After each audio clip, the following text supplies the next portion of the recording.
Kedatangan seorang narasumber pemuda milenial, Ustaz juga mungkin kayaknya sedikit ya, Saudara Baso Makasau. Beri tepuk tangan kepada Baso Makasau. Jadi Baso Makasau ini salah seorang aktivis juga, aktivis pemuda yang pernah menjabat sebagai Ketua Himpunan Mahasiswa Islam Cabang Wajo dan pernah juga jadi caleg. Mungkin karena belum beruntung, tapi beliau ini saya kenal, dia adalah seorang yang giat di organisasi. Mari kita coba menggali apa-apa saja yang menjadi pandangan beliau terkait kepemudaan dan apa saja mungkin yang bisa kita ambil dari beliau. Sekarang aktivitasnya S2 ya, Sob? Ya, sambil menyelesaikan pendidikan di S2 juga aktif di dunia ceramah juga. Oh, ceramah juga. Oh iya, astagfirullah, saya lupa bahwa beliau ini juga salah satu penceramah di Kabupaten Wajo ya, saya. Tapi selama pandemi ini karena kurangnya panggilan ceramah, aktivitas yang lain kayak ada di apa ya? Kayak Mumbai begitu ya? Kalau ya. Sekarang karena kurangnya aktivitas di luar ya, kebanyakan fokus di internal keluarga saja. Oh, internal keluarga saja. Oh iya, iya. Ada orientasi mungkin jadi kepala desa apa enggak? Kalau untuk kepala desa mungkin belum. Belum ya, belum ya. Karena saya melihat bahwa menjadi seorang pejabat di tingkatan desa itu butuh berbagai macam wawasan dan mungkin juga butuh yang namanya relasi-relasi di tingkatan bawah. Oh ya. Tapi sudah sering bolak-balik kampung ini mungkin, atau ada yang mau didorong jadi kepala desa di tempat. Sebagai warga negara yang baik, kita harus memang berkontribusi. Oh ya ya ya. Persoalan ada di desa atau tidak itu kita lihat saja potensi ya. Wah, luar biasa. Dan ada termasuk juga niat daripada yang mau maju. Tapi sudah hampir ya pemilihan di sana ya, bulan 2 kayaknya ya. Ya, bersamaan dengan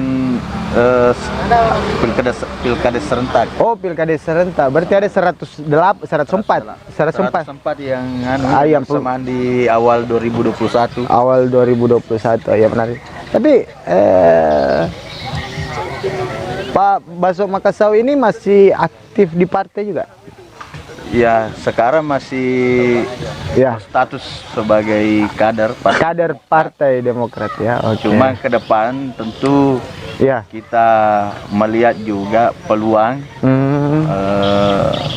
bagaimana generasi pemuda ini bisa terakomodir dengan baik. Ya.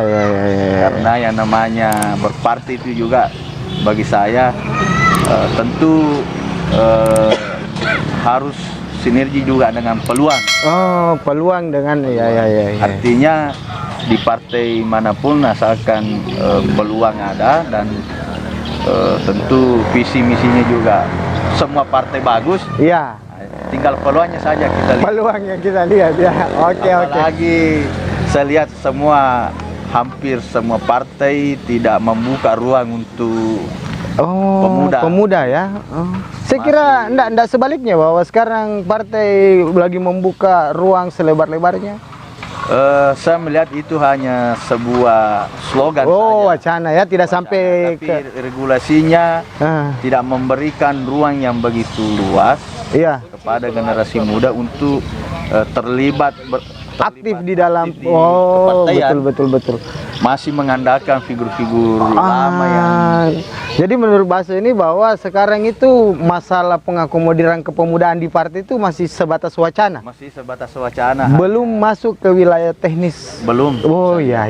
Saya kira ini menarik dan insya Allah kita akan lanjutkan perdebatan kita setelah break session berikut. Mulai menarik, mulai panas, dan insya Allah kita lanjutkan sebentar. Tetap di Celoteh Muda.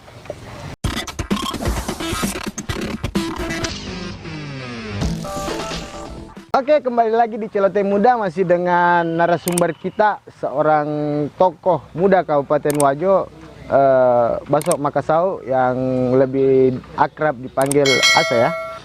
Ya.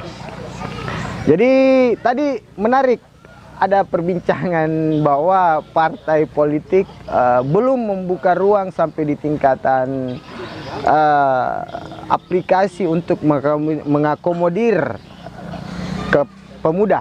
Ya, kurang lebih ya. Wah, ya. Ini yang menarik menurut saya. Sekarang kira-kira kalau Baso jadi ketua partai di kabupaten, apa yang Pak Baso ini lakukan?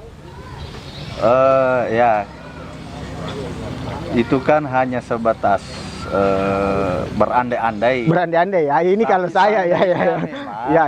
Tentu berbicara tentang pemuda di Kabupaten Wajo ini banyak potensinya. Iya. Ada 450.000 jumlah penduduk kita ini ya. Begitupun kualitas sebenarnya pemuda itu di Wajo bagi saya sangat bagus. Iya. Ini kan tentu perlu diakomodir. Iya, perlu dengan baik, dikasih ruang, bukan hanya dijadikan sebagai pelengkap saja, tapi dikasih memang ruang yang selebar-lebarnya untuk berkontribusi ke partai maupun dalam ke pemerintah daerah. Iya. Kalau ini bisa lebih spesifik ini, ruang seperti apa ini? Kayak kegiatan kah atau jabatan kah atau apa yang dikasih pemuda di situ? Tentu kita lihat potensinya. Pemetaan dulu bahwa pemuda ini bisa di sini. Yang kedua, tentu kita juga melihat aspek ketokohan di wilayah masing-masing. Iya, aspek ketokohan. Supaya memang betul-betul pemuda ini adalah perwakilan. Iya. Perwakilan baik dari generasinya maupun dari kalangan masyarakat sebenarnya. Iya. Karena saya lihat hampir semua partai politik di Wajo itu secara instan melakukan pendekatan ke pemuda. Betul. Tapi begini juga, kalau menurut saya kan, kalau di wilayah kepartaian atau partai politik itu kan ada istilah si pakatau bahwa biasa orang yang mempunyai peran di situ minimal orang yang punya ketokohan dan orang yang dituakan. Bagaimana menurut sekarang itu? Apakah memang harus diambil alih oleh pemuda atau seperti apa? Saya kira peran tokoh yang bisa dikatakan tokoh tua ini. Iya, yang dituakan, yang didengar juga tidak bisa dihilangkan sebenarnya. Oh iya. Cuma butuh memang regenerasi. Ada regenerasi di situ. Cukup tokoh tua ini dijadikan sebagai penasehat. Oh, begitu. Selaku orang tua bisa memberikan masukan. Tapi persoalan teknis dan tanggung jawab penuh itu harusnya pemuda sudah regenerasi ya. Supaya kan ada pepatah bilang begini, untuk melihat suatu daerah 10 tahun ke depan itu harus dilihat dari potensi ini. Melihat masa depan suatu daerah itu lihat dari potensi pemudanya, ya betul. Dan Wajo saya kira sangat banyak ya potensi untuk kita pemuda. Iya. Ini juga tadi kita kan awal 2021 itu kita akan menghadapi pilkades serentak itu di 104 desa ya. Ini lebih banyak anak muda yang masuk, tapi di bawah itu ada beberapa isu juga yang muncul. Malolo mufa belum cukup. Salah satu juga di masyarakat ini kan yang dia lihat untuk menjadi kepala desa itu adalah faktor orang ketokohan, kemudian dia didengarlah di desa tersebut. Kira-kira bagaimana menurut Pak itu?